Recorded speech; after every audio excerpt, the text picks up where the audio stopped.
Welcome to the Slop Temple. We pray this video helps. In this video, I will show how to use up your yarn stash. Start by sorting your yarn by fiber and weight, then estimate yardage for each bundle and label clearly. Pick quick stash-busting patterns like hats, cowls, and dishcloths to use small amounts efficiently. Rotate colors for gradient projects or make mixed media bits for accents.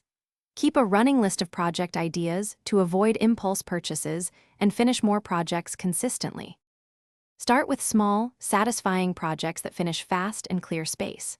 Choose dishcloths, scrunchies, scrappy scarves, or mitts that use 2,200 yards per item depending on yarn and size.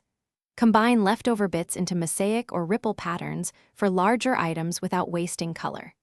Use contrasting borders to unify mismatched skeins, and set a weekly goal to complete one item so your stash shrinks while your skills grow and confidence rises.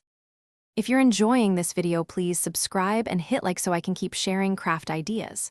Quick recommendation: the Oala water bottle is great for crafting days because it stays cold, fits cup holders, and has a spill-proof lid for yarn protection. I use it to stay hydrated during long projects, and it brightens my craft table. Check the description for the link and other deals. Now let's get back to the video. Think beyond garments and use small amounts creatively for home decor and gifts. Wind scrap yarn into pom-poms, tassels, or braided cords to add charm to hats, bags, and pillows. Try weaving or macrame projects that welcome mixed textures and weights, or wrap jars and frames for instant color.